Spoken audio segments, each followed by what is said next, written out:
Bismillahirrahmanirrahim wa mahfudun bil idhafati lan kang kabindone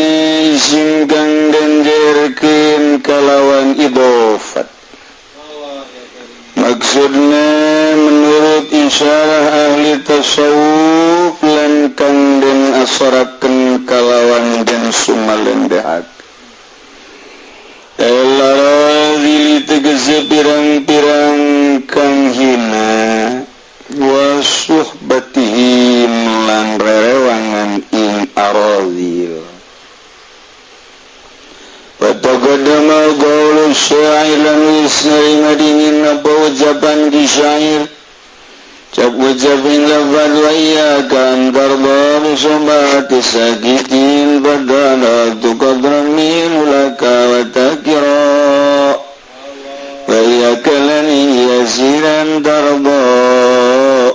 nyatari dostangan ngadohi sirah saking nyatari dosirah kalawan darawangan ingkang logor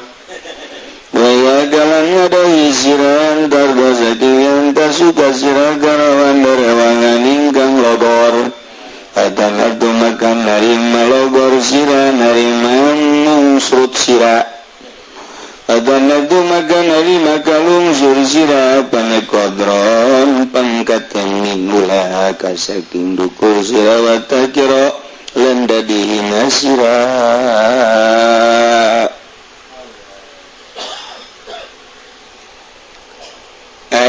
jelma morosot pangkatna ku sebab pagawean ibadah ka Gusti Allah di jero hatena aya kotok metingan terjangkit penyakit bangsa duniawi atau bangsa ukhrawi salat teh hai lain hayang ka alam kunurek ngaganjar yakni Allah nunita salat Allah nu ngagerakeun Allah nurek ngaganjarna Allah kunaon hayang ka alam ku tinitohaeun pan bloon etalah rugi boga pagawean kos kitu maca sholawat ti peting ribuan orenganan hayang karung laku ambalaya kitu kene maca syekh diundang dibagus-bagus deui lagamna ge ti mimiti pengkur-tangkur terus kana kinanti budak leutik bisa ngapung orenganan mamacana nu dibacana mah kutubul aulia ahli ikhlas nu macana mah teu suwung ti hayang berkat boloon aya ku ari jelema lagi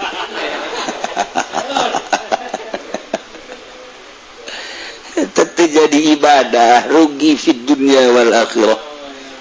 deres mun nya hayang diberkatan haji diberkatan ngerada deres imannya hayang diberkatan ai prak boga iman apa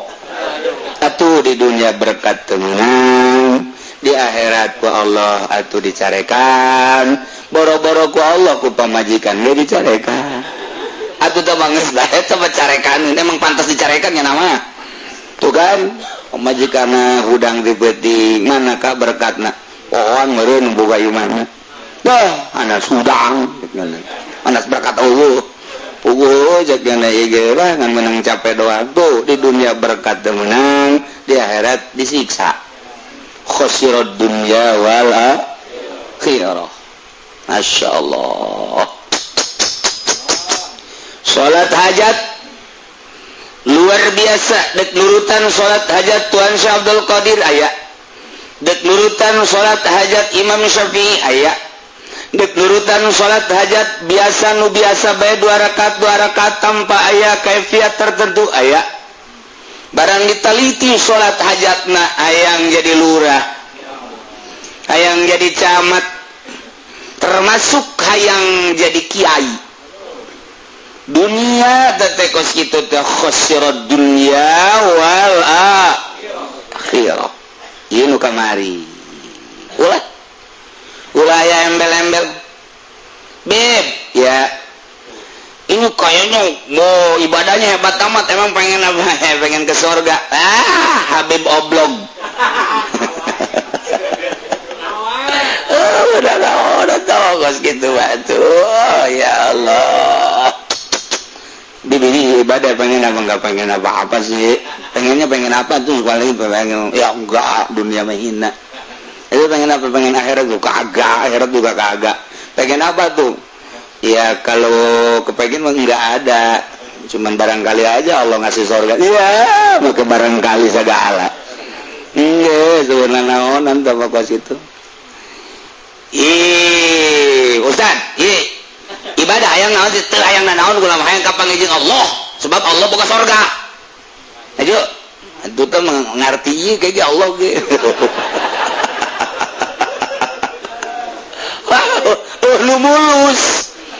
lu mulus jasa Masya Allah Karim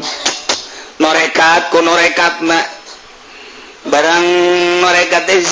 norekat emang hayang ka Allah bae engke lamun geus usulil Allah naon engke ge loba tamu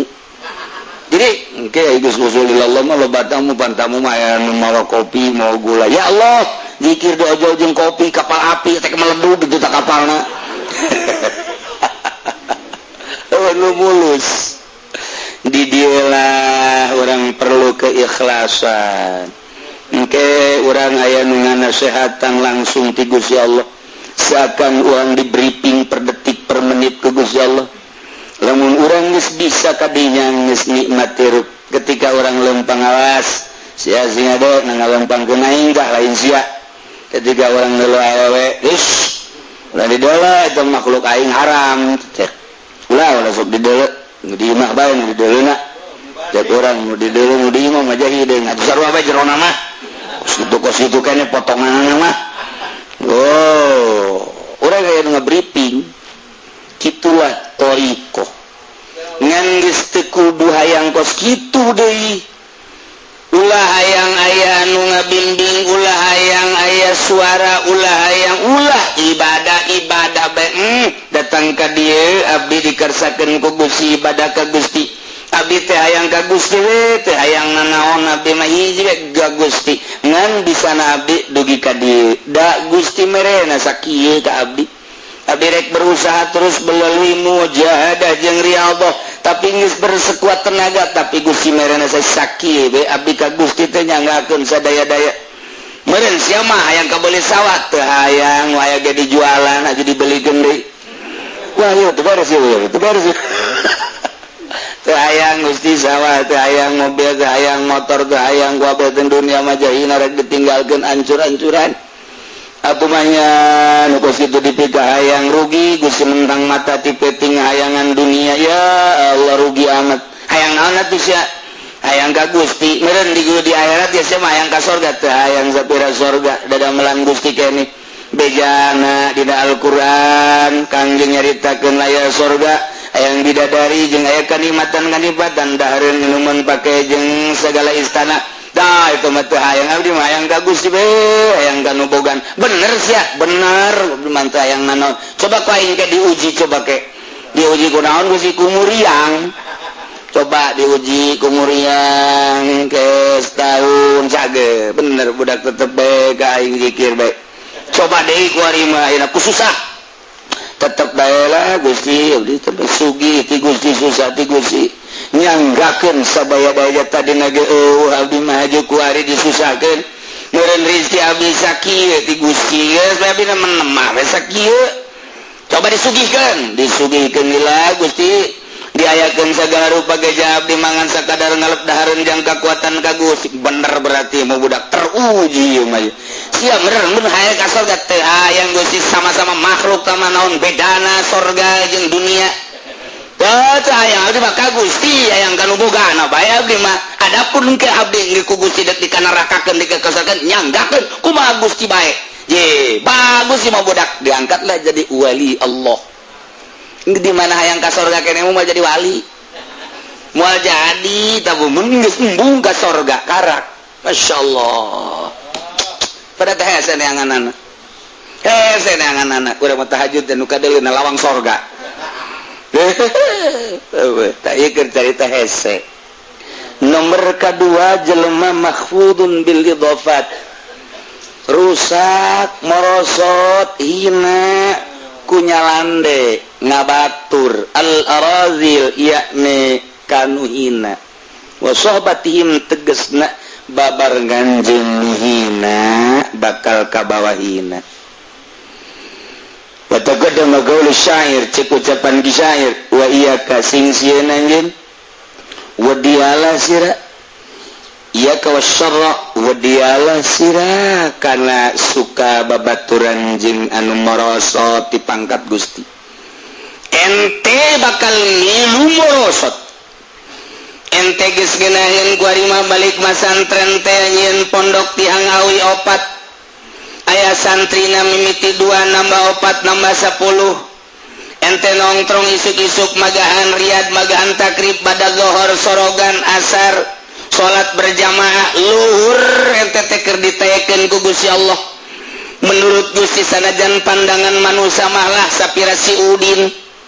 budak masantren kamari ijazah teu boga naon teu boga nya mah terus solih di mata masyarakat, tapi justru di mata Allah makin naik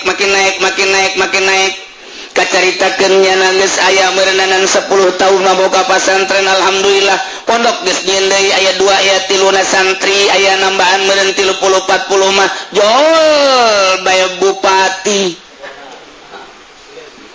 mawa Golkar titip bupati teh atas nama Golkar sekali ketua Golkar datang 2 kali datang 3 kali ngomongan bagaimana ini kalau kobong ini dibangun supaya tertata rapih lah tuh jauh nurek ngabangun engke aya ieu tanda tangan bae kiai di dieu engke aya dana sosial zuhur di ditu bupati ge ngarep-ngarep ka kiai mah asal tanda tangan wae ji bener oge teu naon penting kiai aktif lah di Golkar masalah nu penting dukungan anak bae kiai mah demi negara jadi kiai teh bisa nyekel 2 hiji agama pegawaian kiai kedua negara ngadoakeun geus jadi kiai kan jadi hebat fid dunya wal akhirah tetap hasanah sakumaha anu sok didoakeun nu dibacakeun ku kiai Rabbana atina fid dunya hasanah wa fil akhirati hasanah hasanah kapanggih kiai ujaheunya kuari kiai teu mikir nu biasana kiai nganasehatan batur kuari kiai dinasehatan goblok teh coba teu karasakan gonyana oke deh mulai tanda tangan turun dana arazil nyalande ka Golkar kamari mah nyalande ka Allah kuari nyalande ka Golkar kamari mah nyalande ka Allah kuari nyalande ka bupati kamari nyalande ka Allah kuari nyalande ka gubernur mani ngarep-ngarep diumrohkeun ku gubernur boloon eta si Haji Pendi ku tolol-tolol teh ku naon haju ngarep-ngarep padahal mah di imah ge deuk umroh sorangan aya tapi nya dibere ngarasa bangga lantaran aya penghormatan ti gubernur ti bupati dan lain sebagainya diondanglah ke pendopo baca Yasin di ditu okos ibadah, okos ain ibadah, okos ibadah. Padahal mapun maksiat pun. Aji balik na dibere seperti kan pun bere na itu tak 3 juta. Ya Allah ya Rabbi. Okos ibadah teteh sing hade okos ibadah. Padahal keur nyalaan ka makhluk sing hade eta teh turunnya nu kamari di mata Allah boga darajat kuari nyana turun ge lain turun lalagan morosot ieu mah morosot teu nyekelan deui sorosot bus inting-intingan ya Allah ya Rabbi wa iyyaka antardo rempan ente sing sieun ente suka ridho bi sohbati sakitin ngabarengan jelema anu logor di mata Allah teu boga nilai emang camat boga nilai di mata Allah emang lurah boga nilai di mata Allah maksudnya nilai naon ya nilai kamaripatanana ai syariat mah biasanya geja salat ibakeun nyaritakeun ilmu kawalian sing hade ieu mah sinar makrifat teh eueuhan di lurah sinar makrifat eueuhan di camat sinar makrifat di bupati teh geuleuh baleuk hideung eueuhan saeutik-eutik acan mun aya makrifatan mah lain kieu nagara teh sejuk nagara teh jalan moal luhur sabelah eta teh apa marifatan moal mata tanda marifat Islam bersyariat dan ge ketika nyaritakeun salat ketika nyaritakeun puasa atuh puasa ketika nyaritakeun haji bila perlu ngaberangkatkeun haji seluruh rakyat aja ki pudoli ge sabaraha kali pada berangkatkeun kadana ge teu ngebledug tak kapal tuh ada yang necet di luar ki pudoli pugus sia sarwana di kapal ge sakapal jeung pudoli benar ulah bawa mah tuh kiai teu rahasia umum burung pan rahasia pan umum nah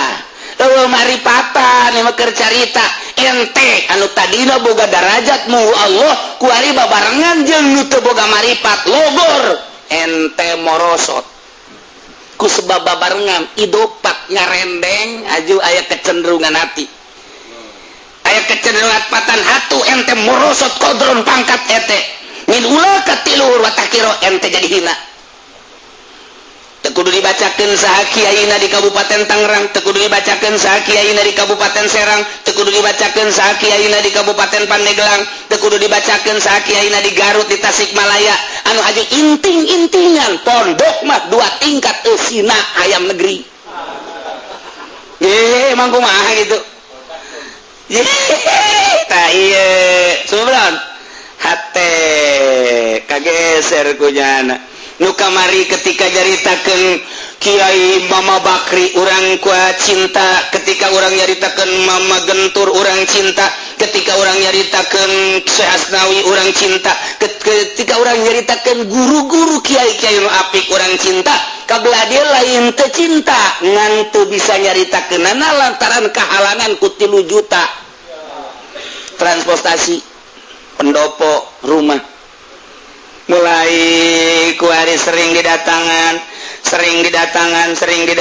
ayalah kampanye kiai mah cukup ngadoa bae supaya selamat umat supaya tertata rapi supaya kagolkar kabeh jang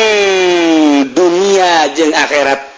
inilah sebab kiai baru kiai datang ke panggung memeh ngadoa aya artis sakaraha Zakar, aja bende Zakar aja bende, artis desa, tuh itu, bebeneran orangnya nama, ayo nggak nanya lalagaan,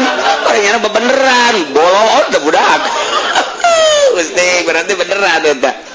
Kiai di luhur panggung TPDI, TPKB, Golkar, kuari selalu dibarengan ku artis eta kapan kudu didakwahan amar ma'ruf nahi munkar endahan menikmati kiai di luhur. Jehe de kumaha tinggal urang bae mau dikak bulu muringis. Waduh eta kiai untung amat di luhur aing mah dihandap. Sarwana, aju liwat Habib ikutan dong. Lu bener ya ya Allah anu kudu nama dakwah kiai teh di luar panggung teh sekalian kita ngadoa saudara-saudara sekalian saya ini membesarkan Golkar untuk bangsa dan negara tetapi untuk bangsa agama dan negara tetapi ini kan munkarat di depan saya ada dangdut di sini ada alatul lahwi ini haram sebetulnya nggak enak sama telinga saya coba dong ganti lagunya yang enak wah keblon ya ndek kumaha coba ndek kumaha kiai teh lain masalah urang ngadoa embung jeung daekna tapi terbawa ka dituna ieulah jadi masalah iyyaka antarda bi sohbati sakitin fatanhattu qadran min ulaka wa takira ente morosot ka jeung kumaha ge geus mendingan ge kiai malah Gusti abdi mambung dikenal ku makhluk mung dikenal ku tatangga cukup abdi mah nu ngenal teh Gusti beja abdi mah cipet citam Gusti andai kata ditoler-toler ku batur pajar teu boga hargakeun bae emang abdi mah teu boga harga di mata masyarakat di mata umat lurah camat bupati teu pernah aya anu negor-negor ka abdi eta lah kahayang abdi jadikeun sampah di mata masyarakat Gusti abdi tapi di mata Gusti abdi dijadikeun mutiara ku Gusti eta doa ahli Allah ya mah ya Allah ya Rabbi batur mangis kaondang deui mio geus ganti jadi perosa insyaallah Gusti angkat derajat abdi Gusti melalui rerejengan abdi jeung para camat jeung para partai jeung kader-kader POC sok salah ngomong POW aduh urang mah kelaka ngadoa kalaka hayang milu jeung sampah eta teh teu boga pangkat menurut Allah kunaon urang bangga milu jeung nu teu boga pangkat menurut Allah atuh tersita hate urang ka ditu teh urang teh kabawa ka ditu jadi tepak gorengnyana ka urang ari bagus urang can puguh tepak ka nyana janyana mah boga maksud ka urang teh boga maksud teh lain deuk nuturkeun agamana ka urang teh jaka urang teh ngan syukur deuk dijadikeun ganjal mobil truk doang ketika nanjak besi mundur ganjal ketika nanjak besi mundur ganjal tak kiai teh jadi ganjal truk teu kerasa kunyana geus kaluhur mah maju ganjal mah mana bisa dialaja henteu dina dipuateun ge di tukang teu dipake-pake eta kiai Golkar teh kiai ganjal jehey seserian monggo Allah sia boga derajat henteu kamari teh dibiayaan ku sasaha indung bapa nu ngabiayaan ngaji amil sakitu hesena ngaji jurumiyah sakitu hesena ngaji alfiyah sakitu hesena gua Allah dibere julukan kiai janang Allah teteh ngiaikeun batur teh aya nu ustad bae datang ka kolot pan aya nu mualim bae pan datang ka kolot ieu mah teu aya nu kiai nu buya nang Allah teteh kunaon deuk diojol ka perosa kunaon deuk diojol ka mobil ya Allah ya Rabbi iyalah pikiran kiai nu dangkal seperti itu mahfudun bil idofat nyana morosa turun lantaran idofat nyalande ka bupati nyalande ka Golkar nyalande ka partai tapi lamun bisa mah pek bae urang asup ka Golkar lillahi ta'ala Allahu akbar ketika dibere urang duit ongkos abdi maulah deuk ikhlas memperjuangkan Golkar untuk membangun rakyat negara bangsa abdi mah teu kudu diongkosan abdi parantos siap ongkos sorangan di bumi ieu mah bener-bener lillahi ta'ala ketika urang kumpulan di pendopo tentang negara kemudian dipandu maca yasin sing ikhlas dulur sadaya ulah aya unsur-unsur nanaon urang ulah dibere lantaran duit di pemerintah can puguh halalna sebab ieu meunang di rakyat kemudian mun kurang direnungkeun tina dongeng-dongeng para aulia Allah ternyata eta teh aya getih campurnana ku ayeuna sakitu ieu urang ngadoa jang kelestarian bangsa jeung negara tanpa mengharapkan naon-naon urang lillahi ta'ala innallaha ma'ana Allah berserta kita ketika urang dibere berkat ulah abdi mah ikhlas lillahi ta'ala cak kiai-kiai nu sejen teh kipu dolim ulah kena ka dieu budak taib urang aya nyana geus maningan teluh bae habek kiai kieu kitu ye ngahalangan urang tungtungna mah nyana nu embung urang ge kabeleteran teh dibere pan tuh tungtungna mah kipu dolim teluh bae pan beuteung jadi gede dayut lantaran nyana ikhlas tuh gara-gara ikhlas terisolir di bisa perjuangkan negara, bangsa, agama tanpa melihat unti-unti. Bisa mah pangeangankeun aya eueuh di Tangerang nu kos kitu. Anu ikhlas lillahi ta'ala. Anu bener-bener nyana teh mukhlisina lahuddi hunafa wa yuqimus shalah wa yutuz zakah wa dzalika dinul qayyimah. Siap bisa tah ayatna mah. Praktek sama pugus ya tuh bisa eta doa sejasa teangan coba di Serang anu karena Allah teangan coba di Banten Pandeglang karena Allah atau ayo teu karena Allah manik naon babarengan teu karena Allah karugi-rugi salametkeun diri urang moal kebel urang ngalengkah di alam dunia ke alam barzakh bakal ditanya babacaan urang salat urang haji urang dan lain-lain sebagainya isin amat di akhirat di kiai-kiai di dunia ada di akhirat torek ada orang neraka. Iyalah mahfudun bil idhofah hina ku sebab campuran mun tadi hina ku sebab pagawean sorangan ku ari mah hina ku sebab campuran ku ari jelema lamun deuk bener mah moal daekeun jadi DPR moal daekeun jelema deuk bener moal daekeun jadi DPR jelema deuk bener moal daekeun jadi bupati moal bae kajen kumaha ge sebab deuk bener mah boro-boro jadi bupati jadi pasantren modern ge embungeun mun deuk bener wah cenah kiai mah ekstrim amat bab wali ieu mah goblok simbol sok salah bae ieu nu diaji ku urang kitab luhur saya sok aju salah bae ka aing tungtung aing ditelu bae ku sia supaya ngerti hate sia neuk bener mah moal daekeun haye mahayangeun jadi gubernur DPR moal daekeun jadi gubernur dipaksa jadi gubernur jadi bupati moal daekeun nu neuk bener ka Allah mah moal kajen kumaha ge boro-boro eta jadi modern ge pesantren teu hayang sebab berbau dunia hayang Allah bae nyana mah ieu pondok pesantren salaf ge nyana masih aya dina kekhawatiran aing mah ieu beusi anas di dunia dianggap kiai ke di akhirat mah orang aing mah jawara orang aing mah ieu teh suat ternyata itu di akhirat mah orang aing jadi bajingan sieun beuki sieun beuki tayangan eta mah jelema anu hayangeun jadi DPR mempersiapkan diri untuk masuk neraka jahanam jelema anu siap jadi bupati berarti mempersiapkan diri untuk dipanggang di jahanam lamun beuta mata hatena pasti kos kitu kulantaran tertutup horenganannya na keur di luhur neraka ku ari seserian epan jelema goblok di mata wali Allah nyana termasuk jelema goblok ceriklah wali kumaha cara nyokot bupati nu keur aya di leungeun setan kumaha nyokot camat nu keur aya di leungeun iblis kumaha nyokot ieu kapolres nu keur aya di leungeun setan kumaha nyokot polisi abdi dandim nu keur aya dipermainkeun di leungeun setan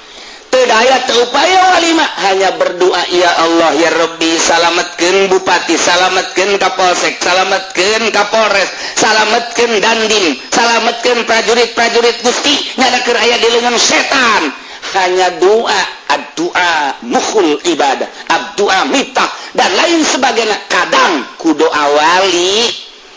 rada deres nyana nu tadina poek jadi rada caang-caang nu tadina melegbeg jadi aya sinar-sinaran sebab naon ditokrok ku omongan nyana asa kasinggung dikerasan asa disinggung tetapi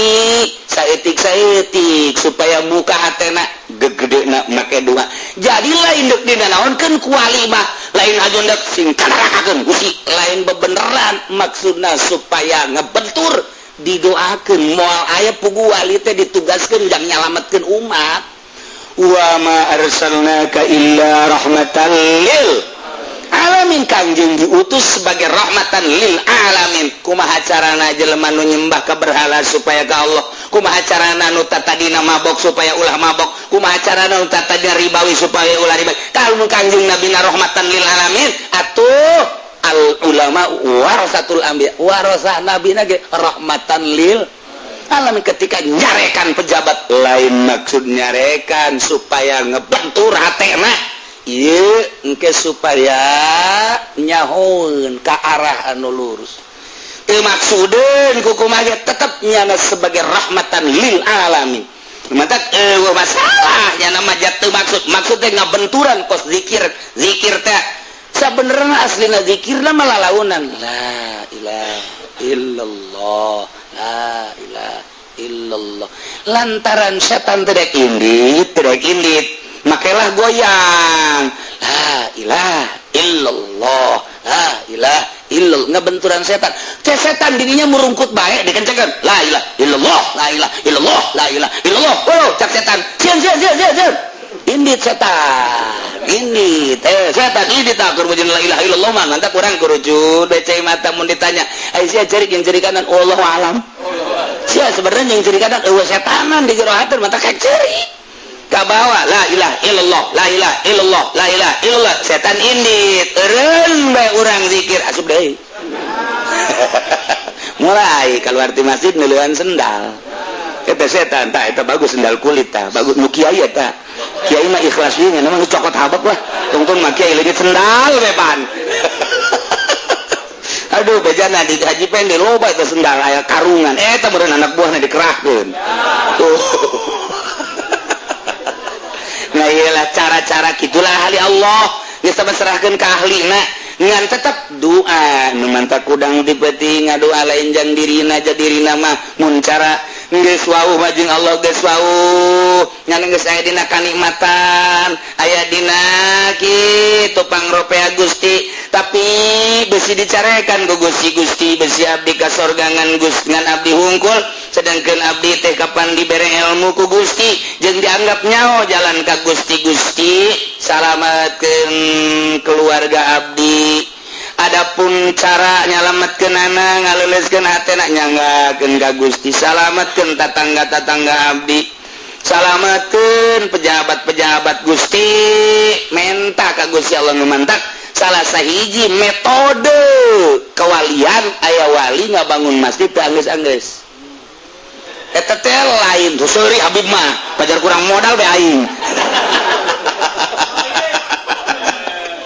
padahal mah lain maksudna naon karunya salatna can puguh beres puasa can puguh beres sugan be diketrokan supaya ieu ngabangun masjidnya na milu jariah geus mana bae ke di akhirat anu kira-kira bakal nyalametkeun nyana secara syariat aya nu teu dianggeus-anggeuskeun bahkan di Cianjur eta seorang waliullah ulama ngabangun teh anggeus-anggeus teh dianggeuskeun ka ieu beres nu ieu ka ieu beres masyarakat supaya nyumbang eta panita Allah supaya naon ke ku ikhlas balah tah beung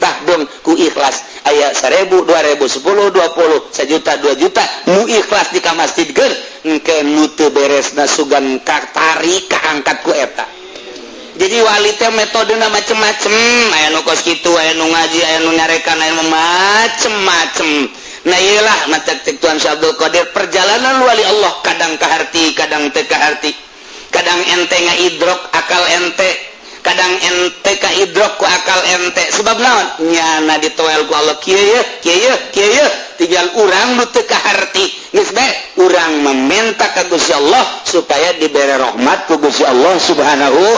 wa ta'ala. Nah ikir carita jelema magahan ngaji jelema ibadah ku gara-gara babaturan jeung lain ahli Allah kabawa nyana kaditu morosot turun wa takiro hina wa kana Isa alaihi salam wallahu a'lam.